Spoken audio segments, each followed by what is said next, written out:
Nous voulons bénir le nom de notre Seigneur ce jour qu'il nous a donné, car il est notre Dieu, il est assis sur son trône, haut placé, resplendissant de lumière et de clarté, et nul ne peut se comparer à lui. Que son nom soit à jamais magnifié et glorifié. Amen. Tout genou fléchira et toute langue finira par confesser que Jésus-Christ est Seigneur, à la gloire de Dieu notre Père. Et je crois que c'est ce qui se passe actuellement dans le monde entier. Tout genou fléchit et toute langue, qu'on le veuille ou non, confesse que Jésus est Seigneur. Nous allons partager avec vous ce matin une parole du Seigneur dans le livre des Colossiens au chapitre 1, le verset 16. Épître aux Colossiens, le chapitre 1, le verset 16. Car en lui ont été créées toutes les choses qui sont dans les cieux et sur la terre, les visibles et les invisibles, trône, dignité, domination, autorité. Tout a été créé par lui et pour lui. Amen. Amen. Tout a été créé par lui et pour lui. Je voudrais parler de deux ignorants dans ce passage. Que dis-je? De deux ignorances dans ce passage que nous venons d'écouter. La première, c'est les autorités, les gouvernants, qui ignorent qu'il y a une autorité au-dessus de leur autorité. Ces gouvernants, ces autorités qui ont dirigé le monde, qui ont dirigé nos nations en oubliant qu'il y avait un créateur, le Dieu Tout-Puissant, qui a créé toutes choses, aussi bien dans les cieux, sur la terre que sous la terre. Pendant des siècles, ces autorités ont dirigé le monde comme ils le voulaient. Parce que ils avaient le pouvoir et ils pensaient avoir tout pouvoir. Et je crois que le moment est venu pour qu'ils reconnaissent que malgré leur pouvoir, ils n'ont pas tout pouvoir et qu'il y a une autorité qui est au-dessus de leur autorité. La deuxième ignorance, c'est celle des enfants de Dieu, des serviteurs de l'Éternel, qui ont cru qu'ils étaient Dieu et ils ont exercé le ministère comme ils le voulaient, se prenant pour Dieu, pensant qu'ils pouvaient faire ce qu'ils veulent sans être inquiétés. Ils pensaient que puisqu'ils sont serviteurs de Dieu, puisqu'ils sont enfants de Dieu, ils pouvaient être épargnés de certaines calamités, qu'ils pouvaient avoir la protection de Dieu dans toutes les situations. Et nous vivons aujourd'hui une situation qui leur permet de revenir sur terre, de savoir qu'ils sont serviteurs de Dieu, qu'ils sont enfants de Dieu, mais qu'ils ne sont pas Dieu. Puisque le coronavirus Covid-19 nous donne aujourd'hui de tirer des leçons importantes de notre vie sur cette terre. Et je crois que ce siècle-ci, le 21e siècle, est le siècle de la manifestation de la puissance de Dieu, de la gloire de Dieu, de l'autorité de Dieu, de la souveraineté de Dieu sur sa création. Bien-aimés, les autorités, pendant des siècles, ont ignoré Dieu dans la gestion de nos nations. Ils ont cru qu'ils étaient au-dessus de tout. Ils ne savaient pas qu'un jour, ils devaient avoir à faire face au Créateur pour rendre compte de leur gestion, de ce qu'ils ont fait. Des hommes empêchent les enfants de Dieu de se rassembler pour adorer Dieu. C'est parce qu'ils ont peur de la maladie. C'est parce qu'ils n'ont pas la foi qu'ils acceptent à se soumettre à ces instructions données par les autorités. Mais bien aimés, en décidant d'aller contre les recommandations des autorités, en décidant d'aller contre les instructions données par les gouvernants, les autorités qui dirigent ces serviteurs de Dieu, vont contre la volonté de Dieu. En agissant de la sorte, ils s'opposent à Dieu, croyant qu'ils sont dans la volonté de Dieu. Parce que Romains 13, 1 est clair. Les autorités qui sont établies par Dieu. C'est Dieu qui a établi ces autorités. Il n'y a pas d'autorité qui soit établie en dehors de Dieu. Et comment vous pouvez dire que vous êtes serviteur de Dieu?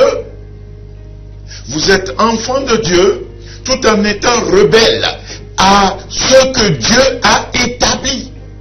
Et vous dites que vous êtes un serviteur de Dieu. Vous voulez dire que Dieu n'est pas assez intelligent.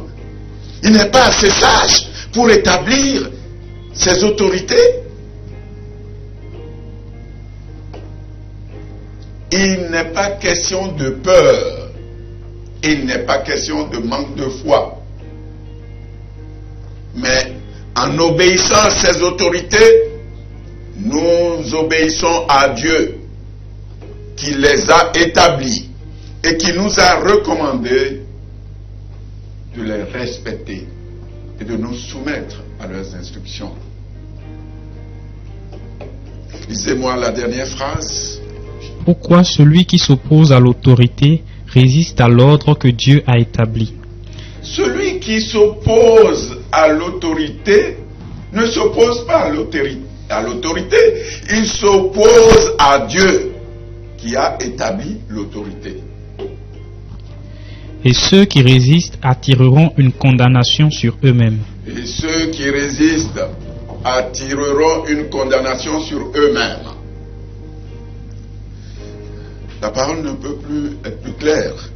Bien-aimés, nous avons longtemps oublié que c'est dans une coopération, les autorités établies par Dieu et nous, serviteurs de Dieu, qui avons la sagesse de Dieu, que c'est dans une coopération que nous devons évoluer. Et chacun, jusque-là, a évolué, ignorant l'autre, rendre grâce à Dieu, entrer en nous-mêmes et savoir ce qui n'a pas marché et comment faire pour retrouver l'harmonie que Dieu aurait voulu entre ses enfants confondus, autorité, serviteurs de Dieu, peuple de Dieu. Et je crois que C'est ce que nous devons faire. C'est ce que nous devons faire parce que cette ignorance nous fait faire des choses que nous croyons être la volonté de Dieu, mais qui sont diamétralement opposées à cette même volonté de Dieu.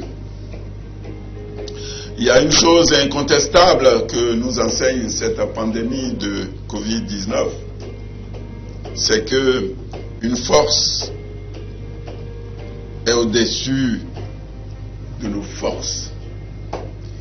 Une force est au-dessus de la force de nos autorités.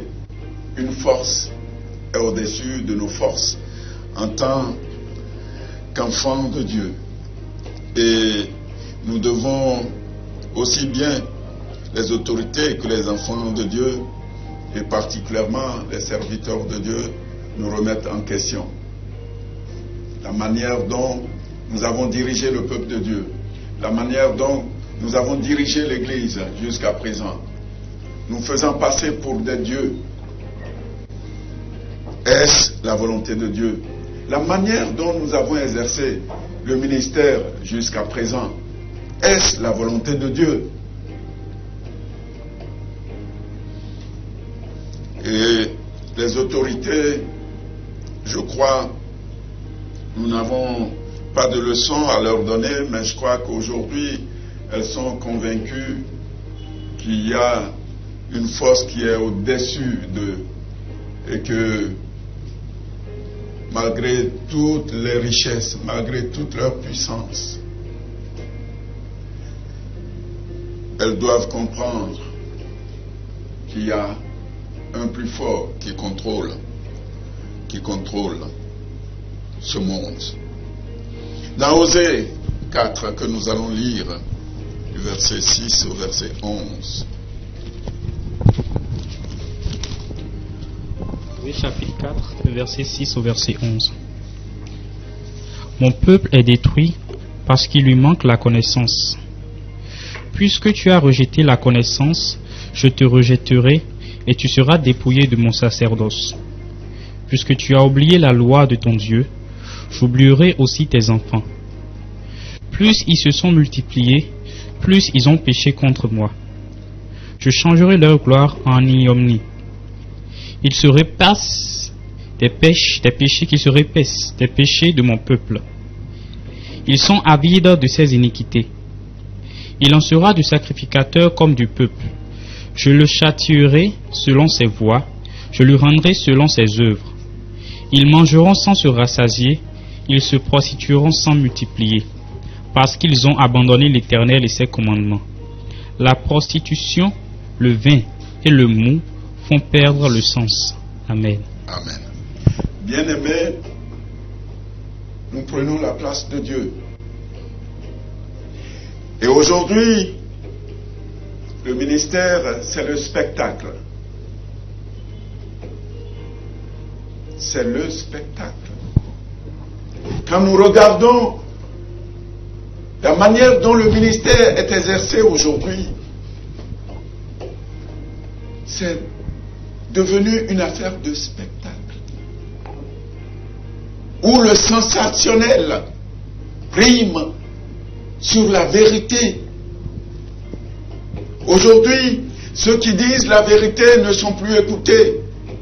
Non, mais on veut voir le nombre de miracles, de guérisons, de choses spectaculaires. Et on fait tout pour amener le peuple à cela. Le Seigneur dit, puisque tu as oublié ton Dieu, j'oublierai aussi tes enfants. Puisque tu as abandonné la loi de Dieu, j'abandonnerai aussi tes enfants. Sacrificateurs, qu'avons-nous fait de l'œuvre de Dieu aujourd'hui?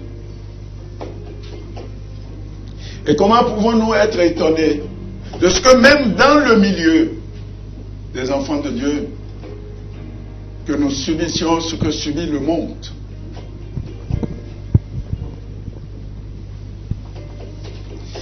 y a des gens qui m'ont dit, mais je crois que Dieu fait cela pour nous montrer que nous ne sommes pas Dieu et que s'il nous utilise pour accomplir de grandes choses, nous devons avoir la tête gardée sur nos épaules et comprendre que ce n'est pas nous, mais que c'est lui qui accomplit toutes choses en nous. Et c'est à cela qu'il veut amener ses sacrificateurs aujourd'hui. Et je crois que l'occasion du coronavirus, de Covid-19, est une opportunité que nous devons saisir pour amener de l'ordre dans la maison. Que ceux qui ne craignent pas l'Éternel puissent le craindre à jamais. Je voudrais terminer en apportant une solution. Parce qu'il ne sert à rien d'observer la situation, de parler de la situation sans en apporter un remède, une solution. Et ce qui se passe aujourd'hui, qui n'épargne ni le monde, ni les enfants de Dieu, a quand même une solution quelque part. Et la solution, c'est la prière. Aujourd'hui, toutes religions confondues, les gens ont compris que nous ne pouvons rien. Nous ne pouvons rien. Et que la seule chose que nous puissions faire, c'est de nous adresser à celui à qui rien n'est impossible. Toute religion confondue et toute autorité confondue. Les États-Unis, les grandes puissances, l'Europe, l'Asie, tous reconnaissent que c'est au-delà de leur force et qu'il faut se référer à Dieu. Ce siècle-ci est le siècle qui doit ramener la crainte de Dieu dans les cœurs, la gloire de Dieu sur terre. Dans Jean, chapitre 3, le verset 17. Jean, chapitre 3, le verset 17. Dieu, en effet, n'a pas envoyé son Fils dans le monde pour qu'il juge le monde, mais pour que le monde soit sauvé par lui. Amen. La parole nous dit que Dieu n'a pas envoyé son Fils dans le monde pour juger le monde. Mais il a envoyé son Fils pour sauver le monde.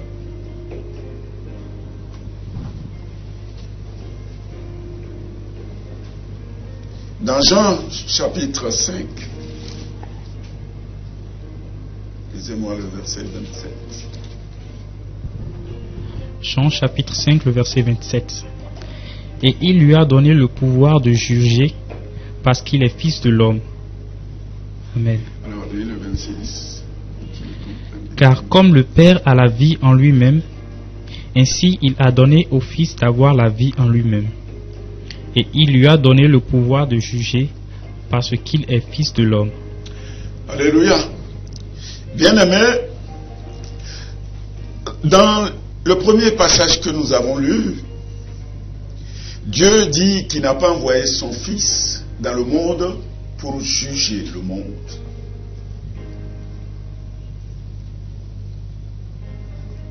Il n'a pas envoyé son Fils pour juger le monde.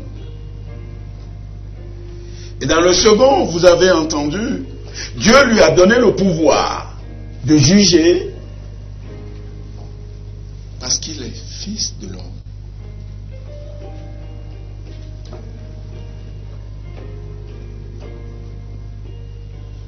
Il a le pouvoir de juger, pas en tant que fils de Dieu, mais il a reçu le pouvoir de juger en tant que fils de l'homme.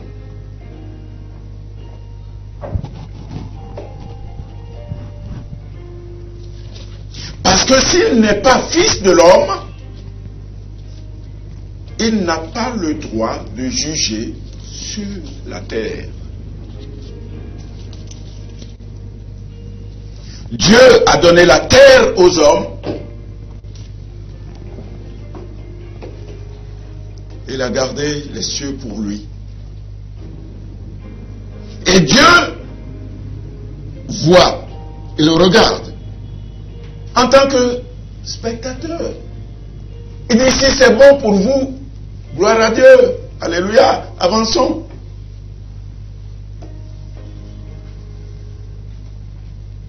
Parce que l'homme, il l'a établi pour être maître sur la terre.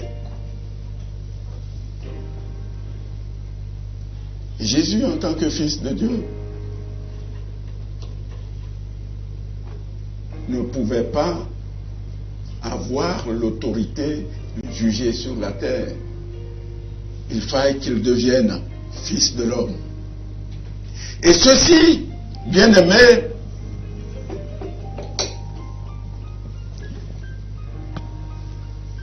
nous instruit que si nous voulons, eh bien, nous pouvons changer les donnes de ce qui se passe. Si nous voulons, nous pouvons changer la situation. Et pour changer la situation, il n'y a qu'une seule chose, la prière. Pourquoi la prière, bien-aimés? Parce que Dieu n'interviendra pas sur la terre sans l'autorisation de l'homme, sans la permission de l'homme. Voilà pourquoi son fils, en tant que fils de Dieu, ne pouvait pas juger sur la terre. Pour qu'il puisse décider sur la terre, il faille qu'il devienne homme, fils de l'homme, qui a autorité sur la terre. Et c'est pourquoi, bien aimé, la prière,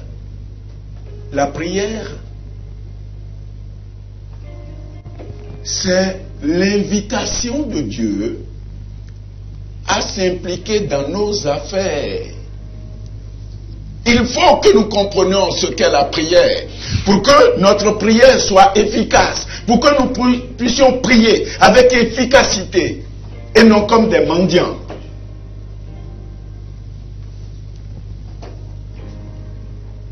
En priant, nous demandons à Dieu de venir s'impliquer dans notre affaire. C'est ça la prière. Et si nous ne le faisons pas, il ne fera rien. Absolument rien. Parce que lui, il respecte l'autorité que lui-même a établie. Et n'enfreindra pas sa propre loi. Voilà pourquoi il dit, pour que nous comprenions. Oui, vous voyez ce Dieu qui dit, écoutez, ne prononcez pas de vaines paroles en vous imaginant qu'à force de paroles vous serez exaucés. Non. Il dit, je sais ce dont vous avez besoin avant que vous ne me le demandiez. Je sais ce dont vous avez besoin dans votre cœur. Je le sais d'avance. Et pourtant, il veut, bien qu'il le sache, que nous puissions lui demander. Pourquoi? Parce que il est Dieu et nous sommes hommes. Et c'est nous qui décidons. Et si nous ne lui demandons pas, il ne le fera pas. Parce qu'il respecte nous, autorité qu'il a établie, il respecte le principe de libre arbitre qu'il nous a donné. Tant que nous ne le demanderons pas, il sait, mais il ne le fera pas. Parce qu'il ne se mêle pas de les affaires des hommes. Et c'est pourquoi, maintenant, la seule chose que nous puissions faire, c'est que nous puissions prier, que nous prions. Et en priant, nous demandons à Dieu, nous ne pouvons rien dans cette situation, viens nous aider, viens, interviens maintenant. Alléluia, alléluia. Il dit, ce que vous déciderez sur la terre, vous, en tant qu'homme, ce que vous allez décider sur la terre, c'est ce que je vais cacheter dans le ciel. Mon frère, ce qui arrive sur la terre concerne l'homme. Et c'est l'homme qui décide de ce qu'il va en faire. Et c'est pourquoi Dieu nous dit, ce que vous demandez sur la terre, je vous l'accorderai dans le ciel. Nous devons comprendre, bien-aimés, que par la prière, puisque nous avons épuisé toutes nos cartouches, nous avons fait tout ce que nous pouvons, mais Covid-19 continue à sévir. Il est temps donc que tous, autorités comme croyants, nous puissions nous mettre ensemble pour élever la voix, reconnaître nos transgressions, nos iniquités, demander le pardon de celui qui est au-dessus de tout, celui qui est au-dessus de tout, reconnaître que nous avons péché et qu'il daigne à présent venir à notre secours en jetant son regard favorable sur nous pour que ceux que nous n'avons pas pu, ils puissent nous aider à le faire. Le Covid-19 est un ennemi invisible et les chefs d'État les plus puissants du monde l'ont reconnu. Ils ont reconnu qu'ils ont affaire à un ennemi invisible. Mon frère, mais lorsque vous avez affaire à un ennemi invisible, comment pouvez-vous le combattre? Puisque vous ne le voyez pas, il peut vous attaquer par derrière, de côté, partout. Vous ne savez pas où il se trouve. Mais lui, il vous voit, il peut vous frapper. Il peut vous frapper à tout moment. Et c'est pourquoi cette guerre, seule nous la gagnerons avec notre Dieu. Et en priant, nous devons savoir comment prier. Voilà pourquoi j'ai parlé de ce qu'est en réalité la prière. Et qu'on ne pense pas que, oui, c'est nous, par nos gestes, et on fait le spectacle. Non, c'est pas ça, la prière. Il faut comprendre ce qu'est la prière, parce que beaucoup prient, mais ne sont pas exaucés, parce qu'ils ne savent pas prier. Nous allons prier maintenant, pour que Dieu écoute notre cri, et qu'il jette son regard favorable sur le monde entier, et particulièrement sur notre pays, le Bénin, pour que le Bénin, à cause de la foi de ses enfants, fasse exception dans le monde, dans la gestion du Covid-19. Que le Bénin fasse parler de lui, à cause de la foi de ses enfants dans le monde, par sa foi en Jésus. Oh Seigneur, savons Père éternel, Dieu vivant, que dans notre ignorance nous avons péché contre toi et contre le ciel. Nous avons fait ce qui n'est point agréable à toi, et tu as laissé l'ennemi faire. Nous reconnaissons notre Seigneur.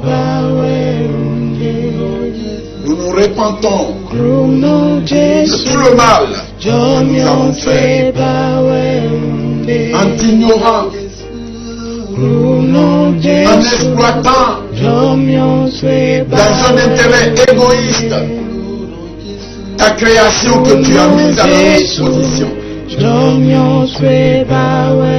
Nous prions, Seigneur Jésus, afin que tu pardonnes nos autorités, nos gouvernants dans le monde qui t'ont ignoré et qui ont géré les richesses que tu as données aux hommes que tu as créés à ton image, de la manière dont ils ont voulu. Pardonne, Seigneur Jésus. Maintenant, viens à notre vie. Et nous prions afin que tu épargnes notre pays, le Bénin, de tout effet nocif, négatif.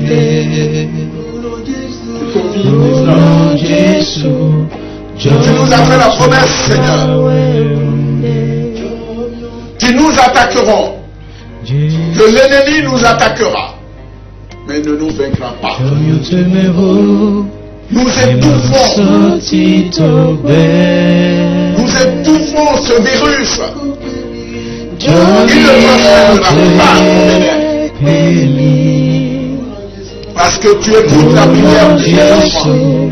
Et en ce moment précis, Père éternel, que ton feu dévorant consume. Jette ton regard favorable sur nous, Seigneur. Viens à notre secours. Nous avons besoin de toi, Seigneur. Épargne ton peuple qui crie vers toi. Car tu écoutes la prière de tes enfants. Sauve notre pays. Sauve-nous, Seigneur. Te disons merci. Parce que nous avons la même assurance. Tu nous as donné toutes les choses maintenant. Viens, Seigneur. Au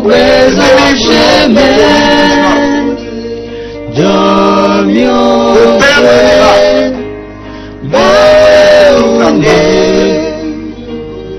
merci, Seigneur. Parce que tu nous as entendus. Merci parce que tu nous as exaucés. Au nom de Jésus-Christ.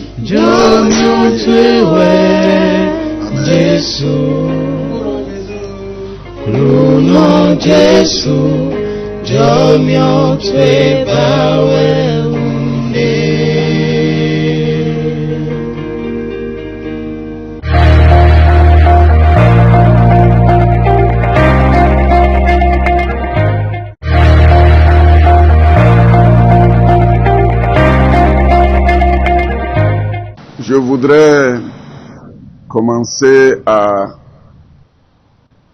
m'adresser particulièrement à nous, enfants de Dieu, aux collègues pasteurs, serviteurs de Dieu, servantes de l'Éternel, pour dire que la première chose à faire dans cette situation, c'est de respecter strictement les consignes données par nos autorités.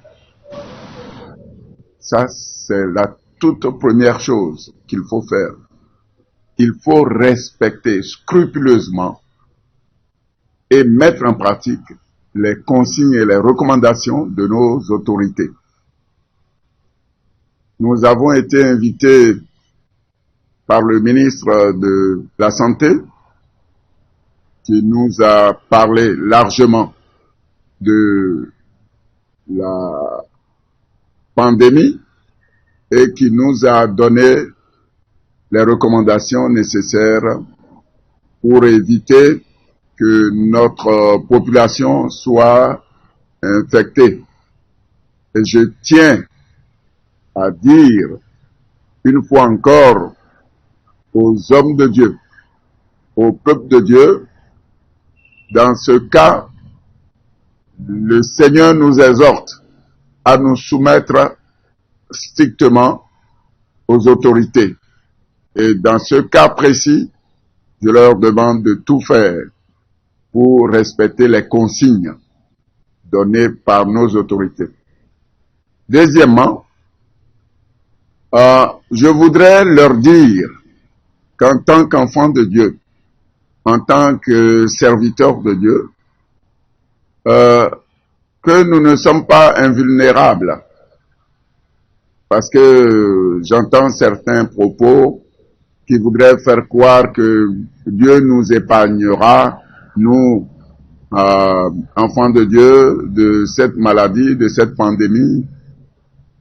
Je voudrais leur demander de revenir sur terre, d'être vraiment équilibrés et non extrémistes. Le Seigneur, dans sa parole et dans sa souveraineté, peut effectivement nous épargner. Il décide de faire ce qu'il veut. Mais nous devons prendre les dispositions pour éviter, dans le cas où le Seigneur, dans sa souveraineté, ne nous épargne pas. Il faut bien qu'on prenne les dispositions pour éviter la maladie. Et je voudrais leur dire précisément qu'il ne faut pas qu'ils se leurrent, qu'il ne faut pas qu'ils se trompent et qu'ils entraînent le peuple dans une situation catastrophique. Le Seigneur a dit clairement dans sa parole, dans Exode 15, du verset 22 au 26, et je lis particulièrement le verset 26, il dit: si tu écoutes attentivement la voix de l'Éternel ton Dieu, si tu fais ce qui est droit à ses yeux, si tu prêtes l'oreille à ses commandements, et si tu observes toutes ses lois, je ne te frapperai d'aucune des maladies dont j'ai frappé les Égyptiens, car je suis l'Éternel qui te guérit. C'est vrai, comme je l'ai dit, dans sa souveraineté, Dieu peut nous épargner de cette maladie. Mais nous devons prendre nos responsabilités et prendre nos dispositions. Il a dit clairement ici, et que c'est sur cela que je voudrais attirer l'attention de mes collègues responsables religieux. Il a dit clairement ici qu'il nous éviterait les maladies dont il a frappé les incroyants. Il nous épargnerait de ces maladies, mais il a ajouté à la fin que c'est lui l'Éternel qui nous guérit. Mon frère, peut-on guérir quelqu'un qui n'est pas malade? Alors, si Dieu, dans sa souveraineté, décide de nous épargner de certaines maladies, il montre que nous pouvons tomber malades. Et c'est pourquoi, justement, il est le Dieu qui nous guérit quand nous tombons malades. Ce qui veut dire que nous pouvons tomber malades. Nous ne sommes pas des êtres exceptionnels et Dieu n'a jamais dit qu'il nous épargne de toute maladie et de toute infirmité. Non. Il dit qu'il est le Dieu qui nous guérit. Et pour qu'on puisse guérir, il faut être d'abord malade. Donc nous devons comprendre que nous ne sommes pas des extraterrestres et que, en tant que serviteurs de Dieu, en tant qu'enfants de Dieu, nous pouvons tomber malades. Mais lorsque nous tombons malades, Dieu, le Dieu que nous servons, est le Dieu qui nous guérit. Donc il faut qu'ils comprennent, il ne faut pas s'amuser avec les consignes, il faut prendre les dispositions pour éviter la maladie. Et si il arrivait que malgré les dispositions, on tombe malade, nous allons prier pour que le Dieu qui a fait la promesse de nous guérir puisse nous guérir. Mais il ne faut pas s'amuser en pensant que nous sommes invulnérables, nous sommes intouchables par la maladie. Troisièmement, nous demandons que pendant cette période, nous respectons la vie des autres et que nous respectons notre propre vie. Je veux dire quoi? Nous ne devons pas risquer la vie des autres si nous avons une foi qui nous permette de traverser le coronavirus sans être... Nous ne devons pas pour autant mettre en danger la vie des autres. Nous recommandons à l'Église de Dieu d'éviter pendant cette période les séminaires, les conférences, parce que là, dans ces événements-là, nous ne maîtrisons pas qui est qui et qui vient au séminaire, parce que c'est des événements exceptionnels. Nous ne maîtrisons pas les personnes qui viennent aux conférences et aux séminaires. Donc, en faisant cela, nous préserverons la vie des autres, même si nous avons la foi que nous pourrions, en respectant cela, nous pourrions vraiment aider nos autorités et nous-mêmes, n'est-ce pas, à vaincre cette pandémie qui ravage le monde. Nous ne devons pas permettre les salutations par la main. Non, s'il faut saluer, il faut saluer à distance ou il faut saluer avec les pieds. Comme on nous le recommande, ou bien donner un coup de coude. Voilà. Et pas d'accolade. Pas d'accolade, n'est-ce pas? Pas à tout d'embrassade, ouais, non, ça c'est terminé. Le Seigneur lui-même, pour prier, nous demande de prendre des dispositions. Donc, si on ne prend pas les dispositions et qu'on prie, notre prière risque d'être inefficace. Il faut respecter les dispositions pour que notre prière maintenant puisse être efficace. Et si nous respectons ces dispositions qui sont données et que nous prions, nous avons la ferme assurance, n'est-ce pas, que le Dieu que nous servons et qui est le Dieu qui guérit, va effectivement nous guérir et nous préserver de tout mal. Voilà ce que je pourrais recommander. Et les autorités ont dit il faut l'observer pendant 2 semaines. Alors, si nous pouvons le faire, je voudrais que l'on sache que c'est les vivants qui adorent Dieu. C'est pas les morts. Donc, nous devons faire en sorte d'être vivants pour continuer à adorer le Dieu vivant que nous servons. Donc, je recommande vivement, n'est-ce pas, qu'on arrête les cérémonies et les événements que nous ne pouvons pas contrôler. Ma prière est que nous respectons effectivement ces consignes pour que notre pays se porte bien. Mon appel au peuple de Dieu, c'est que nous puissions prier. Nous savons que la prière peut faire des choses incroyables. Je souhaite que, au-delà de tout, que nous comprenions que nous devons prier. Mais prier en respectant les consignes données par nos autorités. Nous n'avons donc pas besoin, pour prier, de nous retrouver quelque part ensemble, nous tenir les mains en prière. Non, non. Nous pouvons prier individuellement, n'est-ce pas, chez nous, pour que le Seigneur agisse. On n'a pas besoin de nous rassembler forcément, puisque en agissant comme ça, nous allons contre les consignes de nos autorités. Alors, nous pouvons donc prier partout où nous sommes, là où nous nous trouvons, et nous avons la ferme assurance qu'en respectant en plus de la prière, les consignes qu'ils nous ont données, notre pays se portera bien. Que le Seigneur vous bénisse et je vous remercie.